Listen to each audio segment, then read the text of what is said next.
life just like Isaac. Check out what Jesus says in John chapter 10, verses 17 and 18. Therefore doth my Father love me, because I lay down my life, that I might take it again. No man taketh it from me, but I lay it down of myself. I have power to lay it down, and I have power to take it again. This commandment have I received of my Father. Isaac was willingly, he put two and two together real quick. He willingly is bound. He willingly lays there. And his dad picks up the knife, is just about to plunge it into his son. Verse 10. And Abraham stretched forth his hand and took the knife to slay his son. And the angel of the Lord called unto him out of heaven and said, Abraham, Abraham. And he said, Here am I. And he said, Lay not thine hand upon the lad. Neither do thou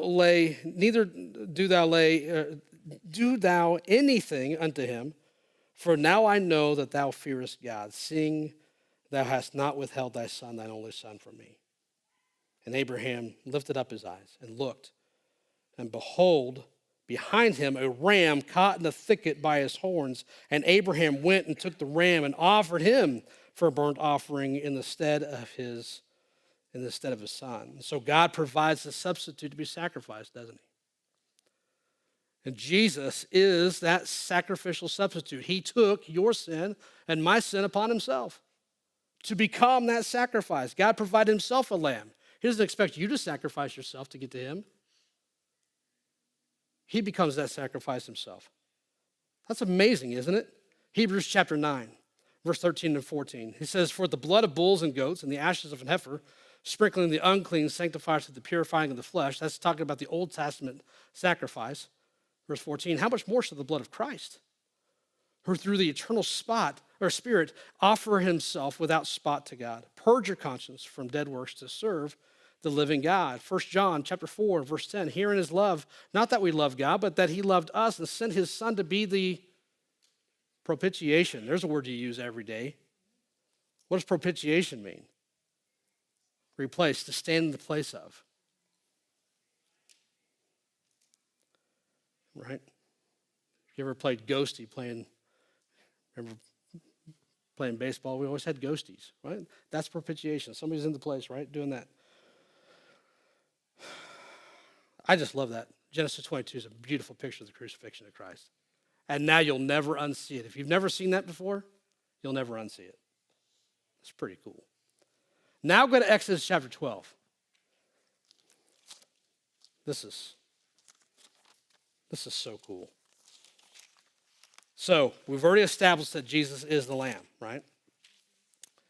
We've looked at that ad nauseum. Exodus chapter 12 is that amazing passage where God is getting ready to lead the nation of Israel out of Egypt. And what you find, here's your blank, is it's a picture of the sacrifice the Lamb of God made at Calvary. So it's another look at the sacrifice of Christ. Because what we're dealing with in Exodus chapter 12 is the Passover. So if you remember, what happens during the Passover? God says, okay, I'm going to bring all these plagues, all these judgments upon Pharaoh. And Pharaoh finally says, get out of here. After the last plague, what's the last plague? It's the death of the firstborn. Every house has a firstborn. And God says, fine. Then I'm going to come through and I'm going to slay the firstborn in every house. The only way you get out of it, this is in the land of Goshen as well as in the land of Egypt. The only way to get away from it is to have the blood of a lamb applied to your doorpost and to your lintels. Right? So they had to take a lamb.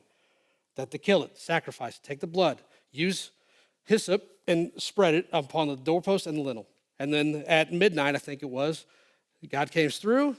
If there was no blood, he didn't pass over. He came in and killed the firstborn. And blood curdling screams throughout all the land, right? But he says, if I see the blood, I'll pass over you. We sing that song, right? When I see the blood, I will pass over you. Right? So 1 Corinthians chapter 5, verse 7 tells us this, purge out therefore the old leaven, that you may be a new lump, for ye are unleavened, for even Christ, our what? Okay, that right there is the key to let you know Exodus chapter 12 is about Jesus. He is the Passover. Christ, our Passover. So you're in Exodus chapter 12. We're going to look at this quickly. Go to verse 3. Exodus 12, verse 3. Have I lost everybody? Are we all here? Okay, I know it's tired. I know we're tired. But check this out, verse 3. It says, speak ye unto all the congregation of Israel, saying, pay attention, in the 10th day of this month shall they take to them every man, what's the next two words? A lamb, according to the house of their fathers. What's the next words? A lamb for an house. Verse 4. And if the household be too little for, what's the next two words? The lamb, let him and his neighbor next unto his house take it according to the number of the souls. Every man according to his eating shall make your account for, next two words? The lamb. What's the next two words? Your lamb shall be without blemish, a male of the first year. He shall take it out from the sheep and from the goats. Who's Jesus? He's the Passover. He's the Passover what? He's the Passover lamb. What does mankind need? Well, we need a lamb to be our propitiation. My God will provide himself a lamb. Right? Oh, that lamb. I wonder who that could be. Well, the lamb is Jesus. But the question on the table, is he your lamb? Is he your lamb? Right there in Exodus chapter 12, verses 3 to 5. All right, so it has to be a male, according to verse 5. It has to be a male, and it has to be a male without blemish. If only we knew somebody who was without blemish. His name is Jesus. Hebrews chapter 4 tells us that, right? He was tempted in all points like as we are, yet without sin. Right? 2 Corinthians chapter 5, verse 20, I think, is Christ who made it to be sin, who knew no sin, that we might be called the righteousness of God in him, or made the righteousness of God in him. All right, so look at verse 6. Look at verse 6. He says, and ye shall keep it until the 14th day. We'll go back to verse 3. What day were they supposed to get the lamb? The 10th day. Let's do simple math. The 14th day. How many days have transpired? 4. So on verse 6, and ye shall keep it up until the 14th day of the same month, and the whole assembly of the congregation of Israel shall kill it in the evening. All right, so the lamb, a couple things. The lamb is killed by the whole congregation. What happened when Jesus was on the cross? What did the people say?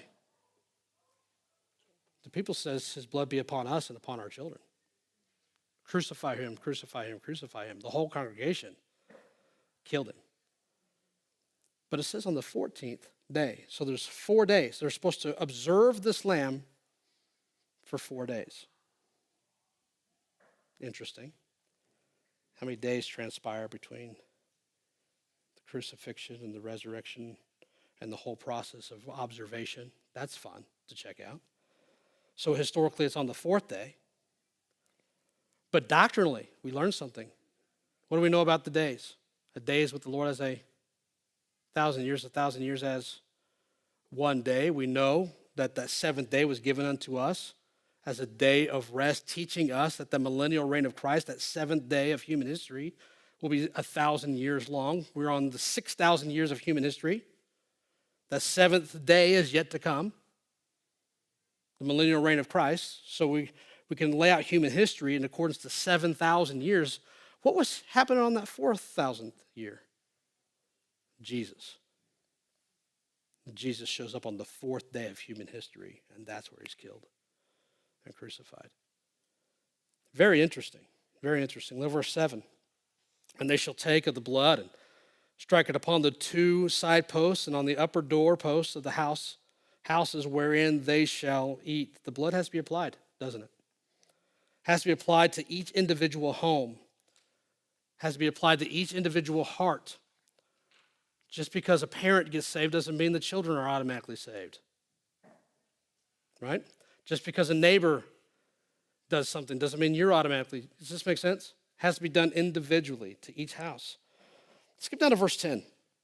And ye shall let nothing of it remain until the morning, and that which remaineth of it until the morning ye shall burn with fire. The sacrifice was to be complete sacrifice and nothing left, just like Jesus. He had nothing left. There was nothing to even, they couldn't even recognize him as a human. Couldn't even recognize him for who he was. He's indistinguishable because of what they did to him.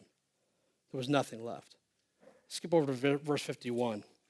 We don't have time for all this stuff, but skip it over to verse 51. It says, and it came to pass the selfsame day that the Lord did bring the children of Israel out of the land of Egypt by their armies. So the blood allows the nation of Israel to leave Egypt, which is their birth. Did we just look at that the last time? This last point? When Israel comes out of Egypt, God calls them the firstborn. That's their birth. What happens when you get saved? You are born again. It's a picture of our salvation. That is fun, isn't it? All right, let's hit the brakes right there. So, can somebody make a note? We're ready for page 60. Listen, you may not get jazzed about that stuff, but I do. That's fun stuff. Just, here's my prayer. And I know I say this all the time, but I really mean it, and I was praying this just a little bit ago, so I mean this. I pray that you hear these things and write these things down, and you apply them. So as you're reading your Bible, look for like and as. And as you're reading your Old Testament, be thinking, what doctrinal truth could God be teaching me using this Old Testament story illustration to illustrate a New Testament principle? Lord, what is it that you're teaching me here? Because I understand that you're using illustrations. What's the picture? And we're just scratched the surface with Exodus 12 and Genesis 22. Oh man, there's some fun ones. In the book of 1 Samuel, there's really, really fun ones. There's pictures all over the place. Leviticus is a picture of you, by the way. It pictures you as a temple of God. It's just a fun study. And so, man, have fun. And anyway, any questions?